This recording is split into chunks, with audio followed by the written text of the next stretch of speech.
ഒരുപാട് ആളുകൾ നടുവേദനയായിട്ട് ബുദ്ധിമുട്ടാറുണ്ട്. പല കാരണം കൊണ്ട് നടുവേദന ഉണ്ടാവാറുണ്ട്.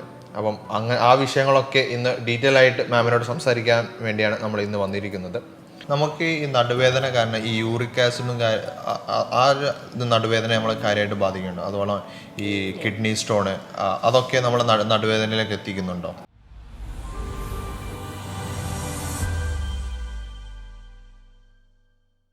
കോൺവോ ഹെൽത്തിൻ്റെ പുതിയൊരു വീഡിയോയിലേക്ക് എല്ലാവർക്കും സ്വാഗതം. ഇന്ന് നമ്മോട് കൂടെ ഉള്ളത് ഷാദിയ അലിക്കോയ മാമാണ്. കോട്ടക് സ്പൈൻ ആൻഡ് പെയിൻ കെയറിലെ ചീഫ് ഫിസിയോതെറാപ്പിസ്റ്റാണ്. ഒരുപാട് ആളുകൾ നടുവേദനയായിട്ട് ബുദ്ധിമുട്ടാറുണ്ട്. പല കാരണം കൊണ്ട് നടുവേദന ഉണ്ടാവാറുണ്ട്. അപ്പം ആ വിഷയങ്ങളൊക്കെ ഇന്ന് ഡീറ്റെയിൽ ആയിട്ട് മാമിനോട് സംസാരിക്കാൻ വേണ്ടിയാണ് നമ്മൾ ഇന്ന് വന്നിരിക്കുന്നത്. മാം, എന്താണ് നടുവേദന? ഒരാളെപ്പോഴാണ് ഒരു നടുവേദനയുള്ള ഒരു പേഷ്യൻ്റ് ആണെന്ന് പറയപ്പോഴാണ്? നടുവേദന പല തരത്തിലുണ്ട്. ഇപ്പം ഈ പ്രൊഫഷണൽസ് ആണെന്നുണ്ടെങ്കിൽ IT പ്രൊഫഷണൽസ് ആണെന്നുണ്ടെങ്കിൽ ഒരുപാട് നേരം ഇരിക്കേണ്ട ജോലിയായിരിക്കും. അല്ലെങ്കിൽ ഒരു ഫാമർ ആണെങ്കിൽ, ഒരു കർഷകനാണെന്നുണ്ടെങ്കിൽ ഒരുപാട് നേരം കുനിഞ്ഞിരുന്നുള്ള ജോലിയായിരിക്കും. അല്ലെങ്കിൽ ഒന്നും പോട്ടെ, ഒരു വീട്ടമ്മയാണെങ്കിൽ ഒരുപാട് നേരം നിന്ന് ജോലി ചെയ്യുന്ന ആൾക്കാരായിരിക്കും. അപ്പൊ ഇവർക്കൊക്കെ ഒരു ജീവിതത്തിൽ ഒരു പോയിന്റിൽ ബാക്കിൽ നിന്നൊരു വേദന വരാറുണ്ട്. ഊരന്റെ ഈ ഒരു സൈഡിൽ നിന്ന് ഒരു വേദന വന്നിട്ട് ഡോക്ടറെ കൺസൾട്ട് ചെയ്യാറുണ്ട്. അപ്പം ഡോക്ടർ ചിലപ്പം പറയും എന്താണ് MRI എടുക്കാൻ അല്ലെങ്കിൽ എക്സ്റേ എടുക്കാൻ. അതിൽ നിന്നും നമുക്ക് ഒരു ഡിസ്ക് ബൾജ് കാണാം. MRI എടുത്തിട്ടുണ്ടെങ്കിൽ L4 L5 S1 disc bulge എന്ന് അതിൽ എഴുതിയിട്ടുണ്ടാവും. അപ്പം ചിലപ്പം ആ ഡിസ്ക് ബൾജ് താഴോട്ട് വന്നിട്ട് സയാട്ടിക്ക എന്ന പേരിലും നമുക്കറിയപ്പെടാം. അങ്ങനെ പല തരത്തിലുള്ള വേദന സ്റ്റാർട്ട് ചെയ്യാം അവർക്ക്. പിന്നെ ചിലർക്ക് തരിപ്പുണ്ടാവും, അല്ലെങ്കിൽ ഒരു എന്താ പറയുക, നടക്കുമ്പോൾ പെട്ടെന്ന് തെന്നിപ്പോവുക, അല്ലെങ്കിൽ ബാലൻസ് ഇല്ലായ്മ, അല്ലെങ്കിൽ കുനിയാൻ പറ്റായ്മ, അങ്ങനെ പല തരത്തിലുള്ള സിംറ്റംസും ഈ ബാക്ക് പെയിൻ കൊണ്ട് വരാം. ഓക്കെ, അപ്പോൾ നിങ്ങൾ ഒരുപാട് ഇപ്പോൾ പ്രൊഫഷണൽസ് പറഞ്ഞു, IT പറഞ്ഞു, ഫാർമർ പറഞ്ഞു, അതുകൊണ്ട് ഓരോ വീട്ടമ്മമാർ പറഞ്ഞു, ടീച്ചേഴ്സ്. അത് എന്ത് ചെയ്യുമ്പോഴാണ് ഇങ്ങനെ ഒരു ആ ജോലി ചെയ്യുന്ന എല്ലാവർക്കും ചെയ്യുന്നില്ല, ഈ ഒരു നടുവേദന വരുന്നില്ല. പക്ഷെ എന്തുകൊണ്ടാണ് അങ്ങനെ ഒരാളുകൾക്ക്, ആ ഒരു പ്രൊഫഷനുള്ള ആളുകൾക്ക് എന്തുകൊണ്ടാണ് അങ്ങനെ വരാനുള്ള കാരണം? അതായത് ഒരുപാട് നേരം ഒരു സംഗതി ചെയ്യാണ്. ഇപ്പം ഈ നടുവേദന വരുന്നത് ഇപ്പം 20 വയസ്സിന്റെ മേലെ തുടങ്ങുന്നുണ്ട്. ഇപ്പം യങ്സ്റ്റേഴ്സിൽ വരെ ഒരു വരുന്നുണ്ട്. ഒരുപാട് നേരം ഒരു സംഗതി ചെയ്യുക, ഒരുപാട് നേരം ഇരിക്കാൻ, 2 hours കണ്ടിന്യൂസ് ആയിട്ട് ഇരുന്ന് എഴുതുക, അല്ലെങ്കിൽ കമ്പ്യൂട്ടറിൽ ജോലി ചെയ്യുക, അല്ലെങ്കിൽ കിച്ചണിൽ ജോലി ചെയ്യുക, ഇങ്ങനെയൊക്കെ ഇതിൻ്റെ സിംറ്റംസ് വരാറുണ്ട്. അപ്പം അതിനൊരു പ്രത്യേകതര കാരണം വേണമെന്നില്ല. പക്ഷേ ലോങ് അവേഴ്സ് ഒരേ സംഗതി ചെയ്യുമ്പോഴാണ് ഈ മസിൽസ്, നമ്മളെ പേശികളിൽ രക്തോട്ടം കുറയാൻ തുടങ്ങുന്നതും അതുവഴി നീർക്കെട്ടുണ്ടാവുന്നതും. അങ്ങനെയാണ് ഈ ബാക്ക് പെയിൻ വരാനുള്ളൊരു സാധ്യത. അപ്പോൾ നമ്മൾ എന്താണ് ഇതിന് മെയിനായിട്ട് നമ്മൾ ശ്രദ്ധിക്കേണ്ട കാര്യങ്ങൾ? അത് എല്ലാവർക്കും ഏകദേശം ഒരാളുകൾക്ക് ജീവിതത്തിൽ ഒരു തവണയെങ്കിലും നടുവേദന എന്തായാലും വരും.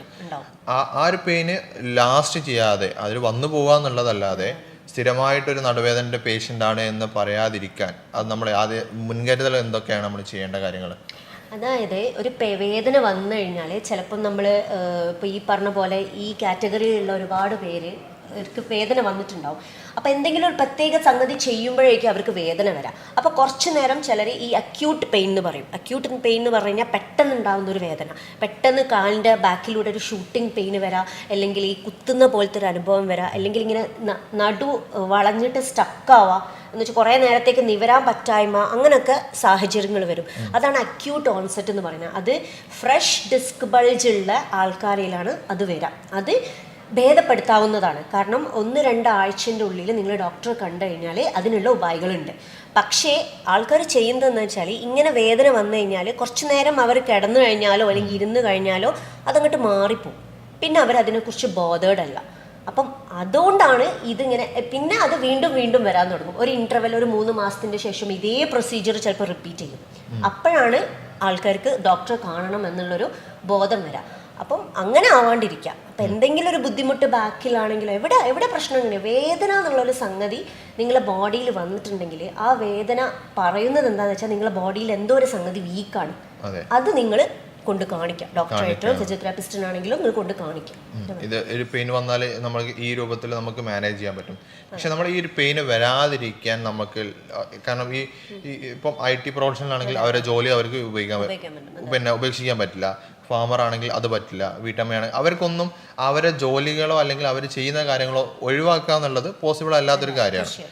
അപ്പോൾ നമുക്ക് ഈ ഒരു അവരെ ജോലി തന്നെ കണ്ടിന്യൂ ചെയ്തിട്ട് അവർ ചെയ്യുന്ന എല്ലാ കാര്യങ്ങളും ചെയ്തുകൊണ്ട് തന്നെ നമുക്ക് ഈ ഒരു നടുവേദന വരാതിരിക്കാനോ അല്ലെങ്കിൽ ഇങ്ങനത്തെ പെയിൻ വരുന്ന സമയത്ത് അത് ഒരു നമ്മളെ കഴിയുമ്പോൾ കൺട്രോൾഡായി നിൽക്കാനോ എന്താണ് നമ്മൾ ചെയ്യാൻ പറ്റുക?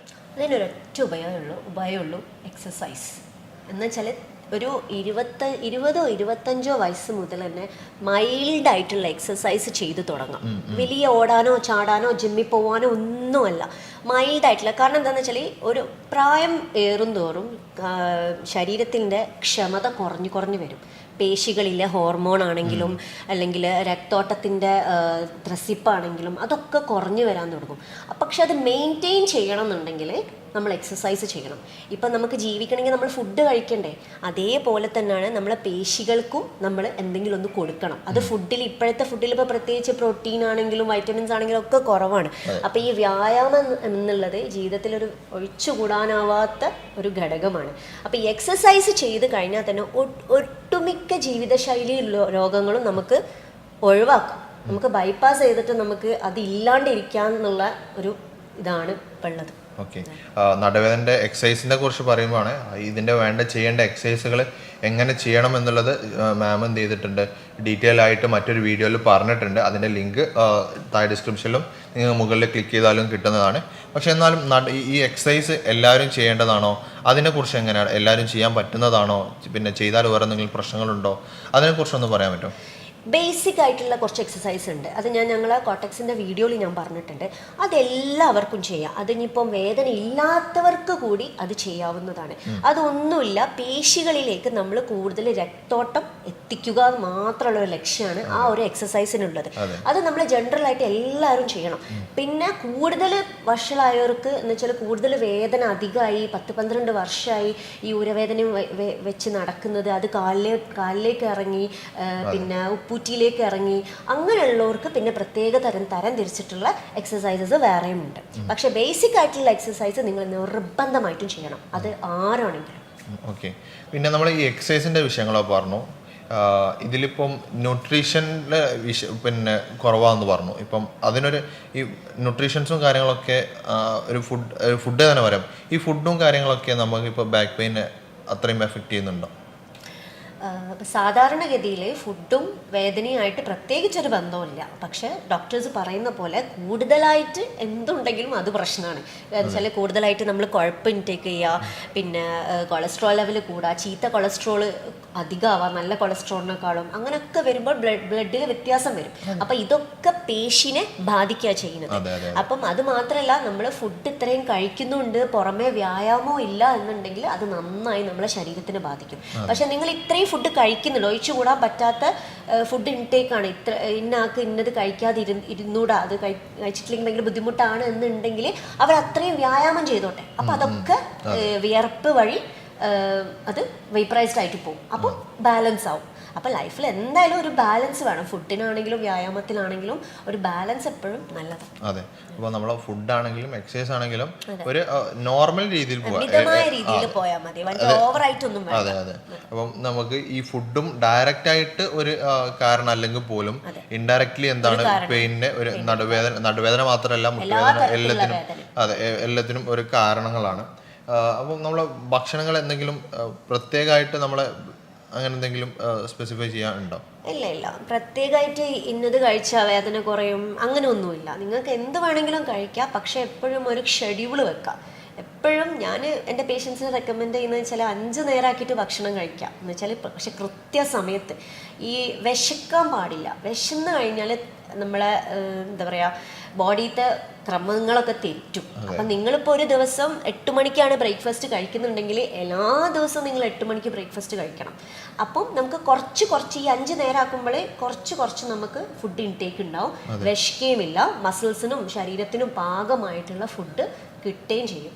അപ്പം അത് നിങ്ങളെ ഡയറ്റീഷ്യൻ്റെ അടുത്ത് കണ്ടിട്ട് നിങ്ങൾ കൃത്യമായിട്ടുള്ളൊരു ഷെഡ്യൂൾ ഉണ്ടാക്കുക. പിന്നെ പലർക്കും പല രീതിയിലുള്ള ഭക്ഷണമായിരിക്കും ഇഷ്ടപ്പെടുക. അപ്പം അതിനനുസരിച്ചിട്ട് നമ്മൾ ഒന്നും ഇഷ്ടപ്പെട്ടത് കഴിക്കാതിരിക്കണ്ട. ഞാൻ എൻ്റെ ഒരു പേഴ്സണൽ പോളിസി വെച്ചാൽ ഇഷ്ടപ്പെട്ടതൊന്നും ഒഴിവാക്കരുത് എന്നാണ്. പക്ഷെ അതിനനുസരിച്ചിട്ട് നമ്മൾ വ്യായാമം ചെയ്യണം. അപ്പോൾ അതവിടെ ഓക്കെ ആവും, ബാലൻസ് ആയിട്ട് നിൽക്കും. നമുക്ക് അങ്ങനെയാണെങ്കിൽ ഇപ്പം എന്തൊക്കെ കാര്യങ്ങളാണ് ഈ വീട്ടമ്മമാരും കാര്യങ്ങളൊക്കെ ഈ വർക്ക് ചെയ്യുന്ന സമയത്ത് ശ്രദ്ധിക്കേണ്ടത്? അവർ ഇരുന്ന് വർക്ക് ചെയ്യേണ്ടി വരും, ഒരുപാട് ലോങ് ആയിട്ട് ഇരുന്ന് വർക്ക് ചെയ്യേണ്ടി വരും. വീട്ടമ്മമാരാണെങ്കിൽ കിച്ചണിലൊക്കെ ആണെങ്കിൽ ഒരുപാട് നിന്ന് വർക്ക് ചെയ്യേണ്ടി വരും. അവിടെ നമുക്ക് ചെയ്യാനുള്ള ഒരു റെമഡി എന്താണ് ഉണ്ടാവുക? ഈ വീട്ടമ്മമാരെന്ന് പറയുന്നത് റെസ്റ്റ് ഇല്ലാത്തൊരു വ്യക്തികളാണ്, 24/7 ഉള്ളൊരു ജോലിയാണ്. അപ്പോൾ ഇവരെന്താ ചെയ്യേണ്ടത്? ആദ്യം സെൽഫ് കെയർ, നമ്മളെ ശരീരത്തിന് ആദ്യം നോക്കണം. അപ്പം ഒരു ഇച്ചിരി വ്യായാമം രാവിലെ ഒരു 10 മിനിറ്റോ അല്ല 15 മിനിറ്റോ ഏറി വന്നാൽ അത് പോവുള്ളൂ. അത് കഴിഞ്ഞിട്ട് നിങ്ങൾ കിച്ചണിലേക്ക് തുടങ്ങിക്കോളൂ, ഇറങ്ങാം. പിന്നെ മക്കളെ നോക്കാനുണ്ടാവും, പിന്നെ വീട് നോക്കാനുണ്ടാവും, അങ്ങനെ പല. പിന്നെ വർക്കിംഗ് മദേഴ്സ് ആണെന്നുണ്ടെങ്കിൽ അതിൽ കൂടുതൽ പ്രഷറായിരിക്കും അവർക്കുണ്ടാവുക. രണ്ടുപേർക്കും ഒരേ തരത്തിലുള്ള പ്രഷറാണ്. പക്ഷേ ഇവർ രണ്ടുപേരും ചെയ്യേണ്ടത് കുറച്ച് നേരം ഒന്ന് വ്യായാമം ചെയ്യാനുള്ള ഒരു സമയം കണ്ടെത്താം. അത് നിങ്ങളെ ലൈഫിൽ തന്നെ ഒരാഴ്ച ചിലപ്പം പ്രയാസം ഉണ്ടാവും അത് ചെയ്യാൻ. എന്ത് വ്യായാമം ആയിക്കോട്ടെ, സ്ട്രെച്ചിങ് എക്സസൈസ് ആണ് ഞാൻ പ്രത്യേകിച്ച് റെക്കമെൻഡ് ചെയ്യുക. അപ്പം എന്ത് വ്യായാമമാണെങ്കിലും കുറച്ച് ഒരാഴ്ച ഒരു ബുദ്ധിമുട്ടുണ്ടാവും, പക്ഷെ പിന്നെ അത് നിങ്ങളുടെ ലൈഫിൻ്റെ ഭാഗമാവും. അത് ചെയ്ത് കഴിഞ്ഞാൽ തന്നെ രാവിലെ നിങ്ങൾക്ക് വലിയ സ്ട്രെസ്സ് താങ്ങാനുള്ള ശേഷി ശരീരത്തിന് കിട്ടും എന്തായാലും. ഓക്കെ, അപ്പോൾ എക്സസൈസ് അങ്ങനെ ചെയ്യാം. ജോലിൻ്റെ ഇടയിൽ വേറെ എന്തെങ്കിലും ശ്രദ്ധിക്കേണ്ടതുണ്ടോ? അപ്പം ഒരുപാട് നേരം അനങ്ങാതെ നിൽക്കുന്ന പേശികളിൽ ബ്ലഡ് ഫ്ലോ ഉണ്ടാവില്ല, രക്തോട്ടം ഉണ്ടാവില്ല. അപ്പം നിങ്ങളൊന്ന് ജസ്റ്റ് എണീറ്റ് നിൽക്കുക, അല്ലെങ്കിൽ ജസ്റ്റ് ഒന്ന് നിങ്ങൾ ചെയറിൻ്റെ ചുറ്റും, ഈ കമ്പ്യൂട്ടറിൽ വർക്ക് ചെയ്യുന്ന ആളാണെന്നുണ്ടെങ്കിൽ ചെയറിന് ചുറ്റും ഒന്ന് നടന്നിട്ട് പിന്നെ വന്നിരിക്കുക. അപ്പോൾ നിങ്ങളൊന്ന് റീബൂസ്റ്റായി, നിങ്ങളെ ഇമ്മ്യൂൺ സിസ്റ്റം നിങ്ങൾ ബൂസ്റ്റ് ചെയ്യാൻ തുടങ്ങി. അപ്പം അതുവഴി നമ്മൾ ബ്ലഡ് ഫ്ലോ കൂടും. ഓക്കെ, നമുക്ക് ഇതൊക്കെ ക്രോണിക് ആയിട്ട്, അതായത് നടുവേദന ഈ കാര്യങ്ങളൊന്നും പറഞ്ഞിട്ട് റെഡി ആവുന്നില്ല. എക്സസൈസുകൾ ചെയ്തു, അല്ലെങ്കിൽ ഈ ഫുഡിൻ്റെ കാര്യങ്ങൾ, ഡയറ്റും കാര്യങ്ങളൊക്കെ, ഒബീസിറ്റി ഒന്ന് കുറച്ച് കൊണ്ടുവന്നു, പൊണ്ണത്തടിയൊക്കെ കുറച്ച് കൊണ്ടുവന്നു, അങ്ങനെയൊക്കെ ചെയ്തിട്ടും എത്രയായിട്ടും നടുവേദന മാറുന്നില്ല. അപ്പം ക്ലിനിക്കലി നമുക്ക് എന്താണ് ചെയ്യാൻ പറ്റുക? ക്ലിനിക്കലി നിങ്ങൾ ഇപ്പം വന്നു കഴിഞ്ഞാൽ ഇതുപോലത്തെ ഒരുപാട് എന്ത് ചെയ്തിട്ടും മാറുന്നില്ല എന്നുണ്ടെങ്കിൽ നമ്മളൊന്ന് MRI പരിശോധിച്ചിട്ട് നമ്മൾ അതിനനുസരിച്ചിട്ടുള്ള ഒരുപാട് തരത്തിലുള്ള ട്രീറ്റ്മെൻറ്റ് ഉണ്ട്. PRP ഇഞ്ചക്ഷൻ ഉണ്ട്, ഇൻട്രാവെർട്ടിബ്രൽ ഇഞ്ചക്ഷൻസ് ഉണ്ട്. അപ്പോൾ ഇതുപോലത്തെ കുറേ ഓപ്ഷൻസും നമുക്ക് ട്രൈ ചെയ്യാവുന്നതാണ്. ഡ്രൈ നീഡ്ലിംഗ് തെറപ്പി ഉണ്ട്, അങ്ങനെ ഒരുപാട് ഓപ്ഷൻസ് ഉണ്ട്. നമുക്ക് അതിലേക്ക് കടക്കാം. പക്ഷെ അതിലേക്കൊന്നും എത്തിക്കാതെ നിങ്ങൾ ശ്രദ്ധിക്കാം എന്നുള്ളതാണ് ഞാൻ പറയുന്നത്. ഓക്കെ മാം, അതുപോലെ ഈ പല ആളുകളും ചോദിക്കുന്നൊരു വിഷയമാണ് ഈ സിസേറിയന് വേണ്ടിയിട്ട്, അതായത് ഡെലിവറിക്ക് വേണ്ടിയിട്ട് പല ആളുകൾക്കും ഇഞ്ചക്ഷൻ വെക്കാറുണ്ട് നടുവിനൊക്കെ. അതൊക്കെ വെച്ചാൽ ഇത് കാലാകാലം അതിന് ശേഷം ജീവിതാവസാനം വരെ നടുവേദന നിൽക്കേണ്ടി വരുമോ, അല്ലെങ്കിൽ അവിടെ എന്താണ് വിഷയങ്ങൾ വരുന്നത്? ഇല്ല, അത് തികച്ചും തെറ്റാണ്. സിസേറിയൻ കഴിഞ്ഞത് കൊണ്ട് അല്ലെങ്കിൽ ആ അനസ്തീഷ്യ വെച്ചത് കൊണ്ടല്ല നിങ്ങൾക്ക് ബാക്ക് പെയിൻ വരുന്നത്. അത് അനസ്തീഷ്യ വെക്കുന്ന ലെവൽ വേറെയാണ്. അനസ്തീഷ്യ വെക്കുന്നത് L1 L2 ലെവലിലാണ് വെക്കുന്നത്. പക്ഷെ ബാക്ക് പെയിൻ വരുന്നത് L4 L5 S1 എന്നുള്ള നമ്മളെ സ്പൈൻ്റെ ലെവലിലാണ് വരുന്നത്. അപ്പോൾ തികച്ചും ഇത് തെറ്റാണ്, ഈ ഒരു ധാരണ തെറ്റാണ് നമ്മൾ വിചാരിക്കുന്നത്. പക്ഷേ ഈ ബാക്ക് പെയിൻ അതിൻ്റെ ശേഷമായിരിക്കും, പ്രസവത്തിൻ്റെ ശേഷമായിരിക്കും നമുക്ക് ബാക്ക് പെയിൻ വന്നെന്ന് എല്ലാവരും വിചാരിക്കുന്നത്. പക്ഷെ അത് വരുന്നത് എങ്ങനെയാ വെച്ചാൽ ഈ പ്രസവാനന്തര ശുശ്രൂഷയില്ലേ, അതിലെല്ലാവരും എപ്പോഴും കിടക്കാനാ പറയാം. ഒരു 15, 30, 40, അത് ഓരോ കൾച്ചർ അനുസരിച്ചിട്ട് അത്രയും ദിവസം നമ്മൾ കിടക്കുക ചെയ്യുന്നത്. മൂവ്മെൻ്റ് ഇല്ല. ഞാൻ ഈ പറഞ്ഞ അതേ ലെവലിലാണ് വരുന്നത്. മൂവ്മെൻ്റ് ഇല്ലാത്തത് കാരണം നമ്മളെ ബാക്കിലത്തെ മസിലൊക്കെ സ്റ്റിഫാവുക ചെയ്യുന്നത്. സ്റ്റിഫ് എന്ന് പറഞ്ഞു കഴിഞ്ഞാൽ രക്തോട്ടം കുറയുക ചെയ്യുന്നത്. അപ്പം നമ്മൾ പഴയ ആൾക്കാരൊക്കെ പറയുന്നത് അനങ്ങാൻ പാടില്ല, ഇളകാൻ പാടില്ല, ഇളകിയ എന്തെല്ലോ ആവുമെന്നാണ് പറയുന്നത്. പക്ഷെ അത് തികച്ചും തെറ്റാണ്. അത് കാരണമാണ്. അപ്പം അത്രയും ദിവസം സ്പൈൻ അനങ്ങുന്നില്ല, കിടക്കുക അല്ലെങ്കിൽ കാല് നീട്ടിയിരിക്കുക, അങ്ങനെയൊക്കെയാണ് പ്രസവാനന്തര ശുശ്രൂഷ വരുന്നത്. അപ്പം അത് കാരണം നമ്മളെ ബോഡി അനങ്ങുന്നില്ല. അപ്പം ഈ കൊഴുപ്പ് കൂടും, നീർക്കെട്ട് കൂടും, അപ്പോൾ പേശികൾ സ്റ്റിഫാവും. അപ്പം അതുകൊണ്ട് നമുക്ക് പിന്നെ അവിടുന്ന് എണീച്ച് കഴിഞ്ഞാലാണ് നമുക്ക് ഈ ബാക്ക് പെയിൻ അനുഭവപ്പെടുക. പിന്നെ മൂവ്മെൻറ്റ് വരുമ്പോഴാണ് നമുക്ക് ബാക്ക് പെയിൻ ഉണ്ടെന്ന് അറിയാം. അപ്പോൾ എല്ലാവരും പറയുന്നത് പ്രസവത്തിന് ശേഷം വന്നതാണെന്നുള്ളതാണ്. ഈ ബാക്ക് പെയിൻ പ്രസവ ശേഷം വരുന്ന വേറൊരു കാരണം എന്ന് വെച്ചാൽ പ്രഗ്നൻസി സമയത്ത് എന്തെങ്കിലും വീഴ്ച അല്ലെങ്കിൽ ഊര കുത്തി വീഴേ അങ്ങനെ എന്തെങ്കിലും വരുമ്പോൾ, ചെറിയൊരു ഫ്രാക്ചർ ഉണ്ടാവേ അങ്ങനെ എന്തെങ്കിലും ഉണ്ടാകുമ്പോൾ ബാക്ക് പെയിന് സാധ്യത ഉണ്ടാവും കേട്ടോ. അല്ലാണ്ട് അനസ്തീഷ്യ വെച്ചിട്ട് ബാക്ക് പെയിൻ എന്തായാലും ഉണ്ടാവില്ല. അപ്പം ഈ അനസ്തേഷ്യൻ്റെ മാത്രമല്ല, നമ്മൾ ഡെലിവറിക്ക് മാത്രമല്ല പല സിറ്റുവേഷനിലും ഇതേ കോംപ്ലിക്കേഷൻ ഉണ്ടാവാറുണ്ട്. അതായത് മുമ്പേ ഉള്ള എന്തെങ്കിലും കാരണങ്ങളായിരിക്കും എന്തെങ്കിലും ഒരു ഇതുണ്ടാവും. അതിൻ്റെ ഇടയിൽ ഒരു ഇഞ്ചക്ഷൻ വെച്ചു. ഇഞ്ചക്ഷൻ ഒരു കാരണമായിരിക്കില്ല. അതിൻ്റെ അതായത് എന്താ പറയുക, ഈ വേദന വരാൻ ഫസ്റ്റ് കാരണം നമ്മൾ ഫസ്റ്റ് എല്ലിലേക്കല്ല നോക്കേണ്ടത്. നമ്മൾ ആദ്യം നോക്കേണ്ടത് നമ്മളെ പേശികളാണ്. നമ്മളെ പേശികൾക്ക് പരിക്ക് പറ്റിയിട്ടേ നമ്മൾ എല്ലുകളിലേക്ക് എത്തുള്ളൂ. പക്ഷെ ആദ്യം നമ്മൾ എല്ലിന്നാണ് നമ്മൾ എല്ലാവരും തുടങ്ങുന്നത്. എനിക്ക് അവിടെ വേദന ഉണ്ട്, കഴുത്തിൻ്റെ ഇവിടെ വേദന ഉണ്ട്, മുട്ട് വേദന ഉണ്ട്, ഷോൾഡർ വേദന ഉണ്ട്. ഇതൊക്കെ വരുന്നത് പേശിക്കാണ് ആദ്യം പരിക്ക് പറ്റുക. പക്ഷെ പേശിക്ക് ആദ്യം പരിക്ക് പറ്റിക്കഴിഞ്ഞാൽ ആരും ശ്രദ്ധിക്കൂല. അത് കുറച്ച് കഴിഞ്ഞാൽ ഇങ്ങനെ ഒഴിഞ്ഞു കഴിഞ്ഞാൽ അത് പോകുന്നുള്ളൊരു ലെവലാണ്. പക്ഷെ അത് പിന്നീട് കൂടി കൂടി കൂടി വരിക ചെയ്യുന്നത്. അതേപോലെ തന്നെയാണ് ഈ ബാക്ക് പെയിനും. ഒരുപാട് കാലം ഒന്നെങ്കിൽ ഓവർ യൂസ് ആയിട്ട് അല്ലെങ്കിൽ യൂസ് ചെയ്യാതെ നിന്നിട്ട് ഇതുപോലെ പേശികളിൽ രക്തോട്ടം കുറയുക ചെയ്യുന്നത്. ഓക്കെ. അപ്പം നമ്മൾ ഇപ്പം നടുവേദനയെ കുറിച്ചുള്ള എല്ലാ ഡീറ്റെയിൽസും നമ്മളിവിടെ സംസാരിച്ചിട്ടുണ്ട്. എന്താണ് കാരണങ്ങൾ, എന്തുകൊണ്ടാണ് വരുന്നത്, പിന്നെ വന്ന ആൾ എന്ത് ചെയ്യണം, വരാതിരിക്കാൻ എന്തൊക്കെ ചെയ്യണം, അഥവാ നമ്മളെ കഴിമലല്ല ഈ ഒരു നടുവേദന ഉള്ളത്, അല്ലെങ്കിൽ ക്ലിനിക്കലി എന്താണ് ചെയ്യേണ്ടത്, ആ ടോപ്പിക്കുകളൊക്കെ നമ്മൾ ഡീറ്റെയിൽ ആയിട്ട് സംസാരിച്ചിട്ടുണ്ട്. അപ്പോൾ നിങ്ങൾക്ക് എന്തെങ്കിലും ഇതിൽ പറഞ്ഞത് സംശയങ്ങളോ കാര്യങ്ങളോ ഉണ്ടെങ്കിൽ, അതുപോലെ നടുവേദന കുറഞ്ഞ തുടങ്ങിയിട്ടുണ്ട്, ഇപ്പോൾ പ്രശ്നങ്ങളൊന്നുമില്ല എന്ന് പറഞ്ഞിട്ട് നിസാരാക്കി വിടുന്ന ആളുകളുണ്ടെങ്കിൽ എത്രയും പെട്ടെന്ന് നല്ലൊരു ഡോക്ടറെ അല്ലെങ്കിൽ ഒരു ഫിസിയോതെറാപ്പിസ്റ്റിനെ കാണാം. എന്നിട്ട് അവരെ കൺസൾട്ടേഷൻ എടുക്കുക. കാരണം ഇപ്പോഴേ ഒന്ന് ക്ലിയർ ചെയ്താൽ അത് പിന്നെ ഭാവിയിൽ ഒരു വലിയൊരു ബുദ്ധിമുട്ട് വരുന്നത് ഇല്ലാതിരിക്കും. അഥവാ ഇത് പറഞ്ഞതിലോ കാര്യങ്ങളോ എന്തെങ്കിലും സംശയങ്ങളോ കാര്യങ്ങളോ ഉണ്ടെങ്കിൽ നിങ്ങൾ താഴെ കാണുന്ന നമ്പറിൽ കോൺടാക്റ്റ് ചെയ്യാവുന്നതാണ്. മറ്റൊരു ഹെൽത്ത് ടോപ്പിക്കുമായി നമുക്ക് വീണ്ടും കാണാം.